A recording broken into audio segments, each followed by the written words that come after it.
Hi lovely people, this is the Galactic Mayan Astrology report for the 9th of May 2019. I had to think about what year we were in then. So yeah, as I've kind of mentioned in the previous couple of videos, I am going to be wrapping up, really putting myself forward as a Mayan astrologer, not because there's anything that I don't believe within it, because it is an incredible tool for opening up, galactic energy, which is what we're living all of the time. And to be able to know what's coming and understand the themes of our experience and the archetypal journeys that we are going to be going through, each wave spell, each 13 days is a gift. It is an absolute gift. But I know that my energy is being pulled into a slightly different realm now, working with young people. And that's really where I need to focus. That said, there is my teacher, an incredible woman, who is starting up her YouTube channel. So I'm going to be forwarding information to you all about that. And also I'm currently training up, some wonderful practitioners that now understand on a very deep level Galactic Mayan astrology and also Reiki and the combination of the two.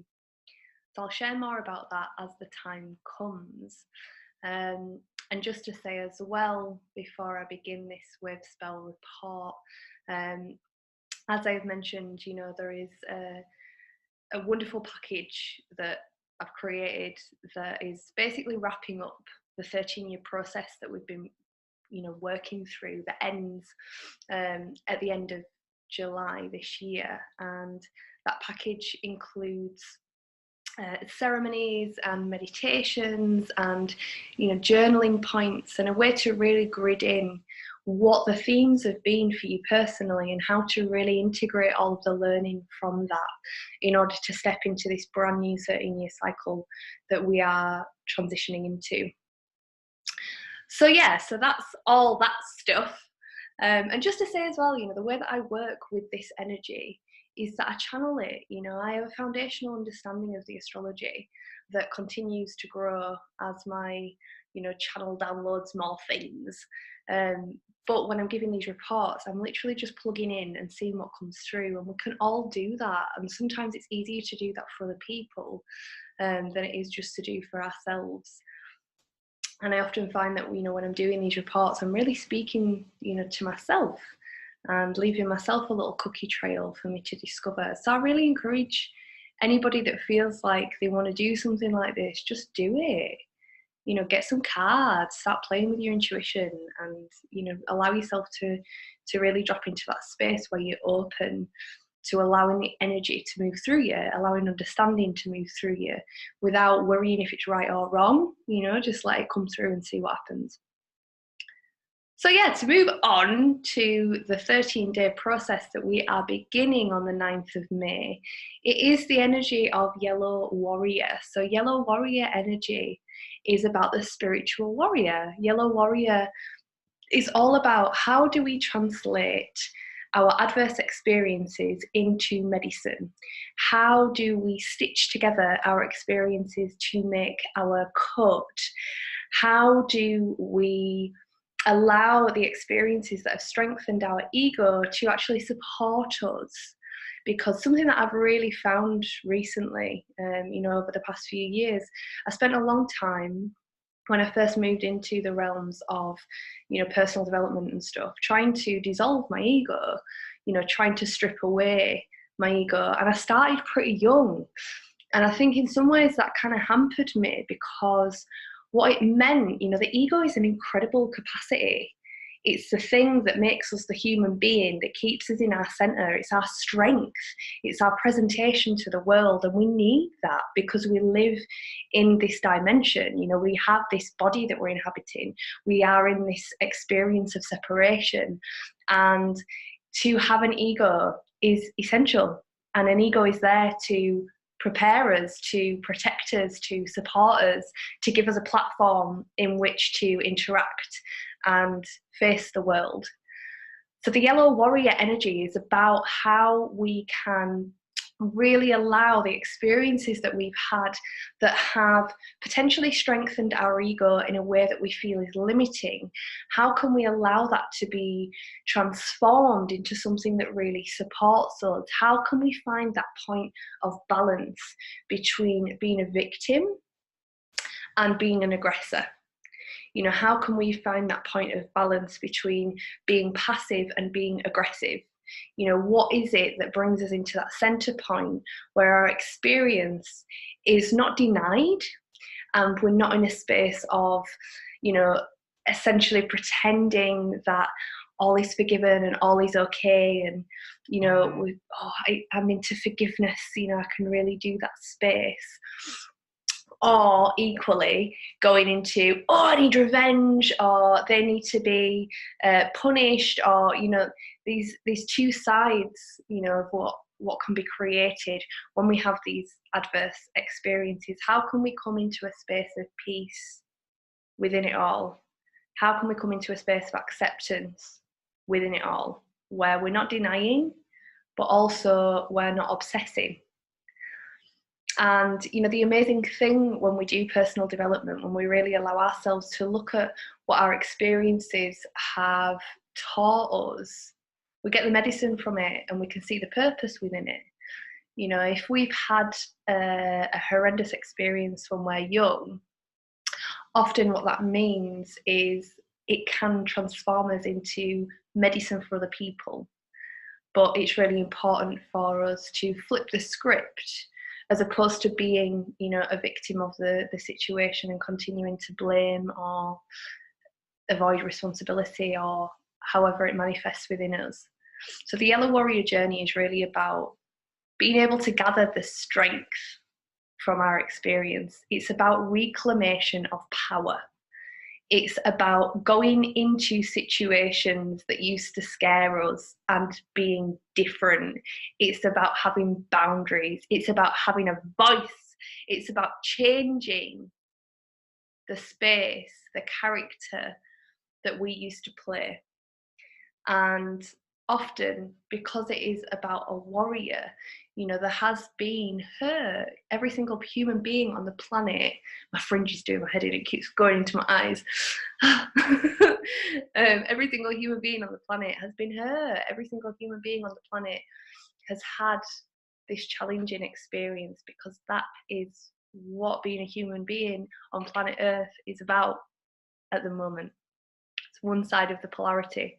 The other side of it is the incredible love that we get to experience as we step through the wound, you know, and we chose it, you know, on whatever level we said that that is what we wanted to experience, whether it was conscious or unconscious. Every little thing has been chosen on some level. So the whole process of this Yellow Warrior also is about epic responsibility.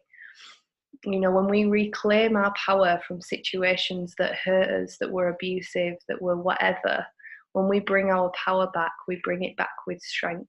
And it's only us that can take that power back, no matter who originally might have taken it from us. It's only us that can do something differently with it. And this is what Yellow Warrior is all about. It's about stepping in and being seen. So personally, you know, this is a really huge one for me, because I am now completing 13 years of Yellow Warrior.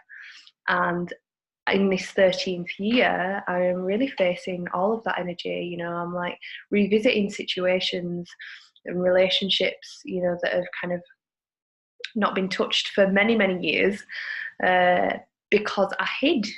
And that was my pattern. And I think this is a real reveal for the Yellow Warrior process. You know, often we can go into these spaces where we just avoid, you know, we escape, we hide, as opposed to being able to step into the situation and hold our power and be seen and be strong and be vocal and do whatever it is that we need to do to stand up for ourselves. We can exit the situation. So then energetically, we've still got this unresolved situation, and it's, you can see it as a part of yourself. So this idea of the shamanic journey, you know, where I don't know if you've experienced anything like this before, but generally speaking, within a shamanic journey, when you go to do a soul retrieval, you're in a meditative space, and either you or the practitioner is, journeying through a different dimension and collecting fragments of your soul that became fragments because you had some kind of trauma. Now, I feel very, very strongly that my experience at the moment is about bringing things out of the realms where I'm in my own little space with my eyes closed, and really bringing that into the physical.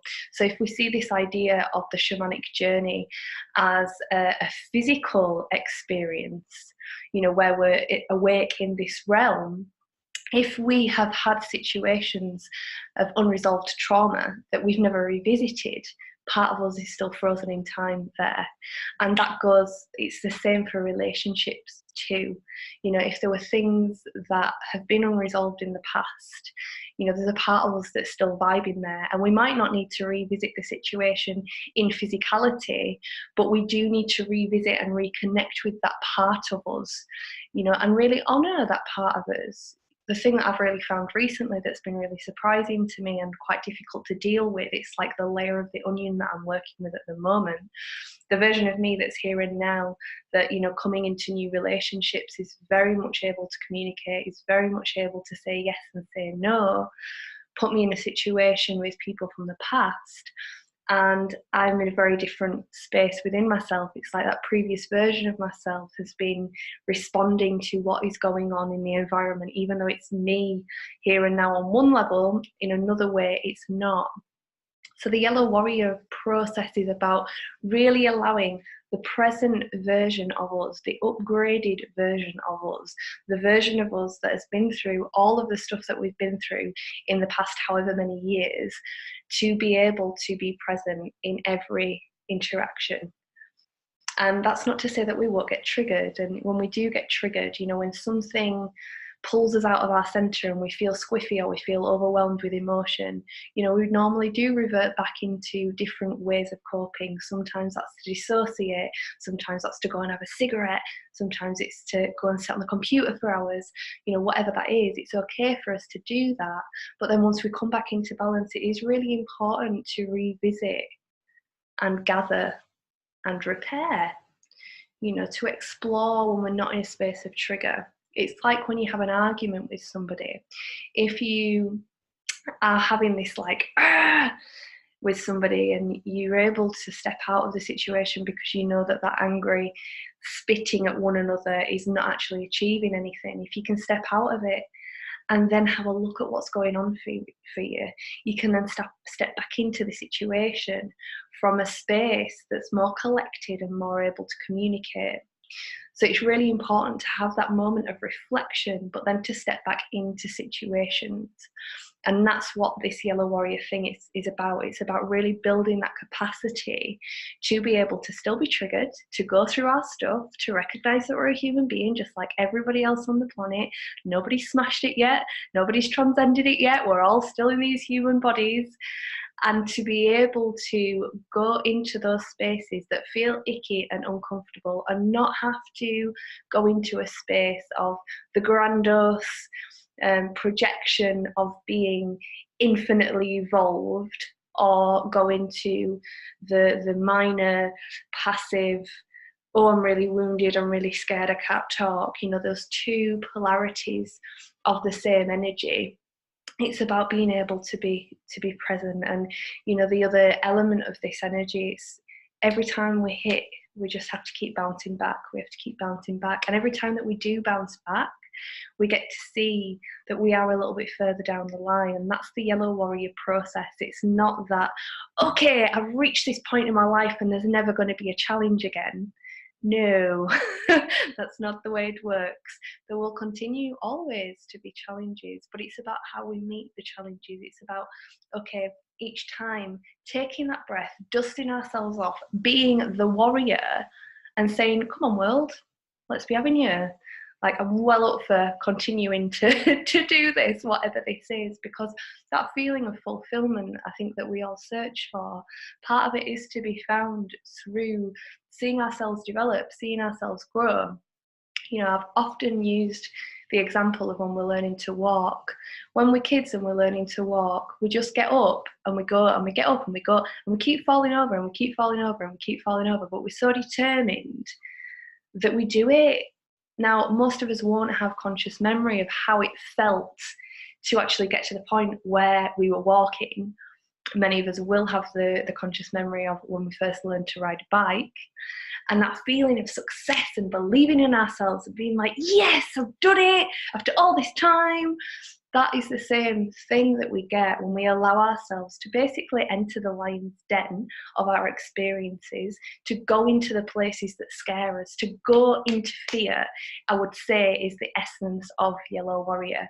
Whatever it is that feels really scary, use that as a motivation to put yourself in the situation and see what happens. And it might be really difficult, it might be really scary, but I guarantee that the more you put yourself in that situation, the more that your comfort zone is going to expand, and the bigger that you're going to be able to be, not to overshadow another person, but to take your space in the world. Because each of us has got this huge space that we're able to take up, and most of the time we're taking up a minute fraction of it. But the reality is that there's a big enough space for everybody to be big, and that's really what this Yellow Warrior process is about. So you will probably find that there are challenges that come your way. There might be invitations that you want to flee from. There might be things that you need to face that you really don't want to. But what I encourage you to do is just step into it. Step into it and don't abandon yourself, and don't give yourself a hard time if it goes tits up. If it goes wrong, it's okay. Just be kind to yourself in the same way, I've said this before, in the same way that if you were supporting a little person to walk, you would not shout at them if they fell over. Well, I'd hope that you wouldn't. Because that's not what you do, you know? You're like, oh, well, that was amazing, well done for trying, and all that lovely stuff and all that support, so give that to yourself too. So I hope that you have a lovely Wavespell. As I said at the beginning of the report, there's the Red Moon completion package, which is there. If you want it, get in touch with me. It is going to be a little while, you know, as I'm packing everything down. But I'm still very much going to be here giving the Wavespell reports up until the end of July, and then I'm going to be talking more about education and radical education and self-directed education, and it's going to be amazing. But there are going to be people that I'm going to be able to pass you on to that have a deep understanding of all the Mayan astrology and channeling and all the rest of it that can really continue to support you with this. But the biggest thing I would say is to start studying it yourself, because everybody can do this. So I'm sending you loads of love, and I'll see you next time.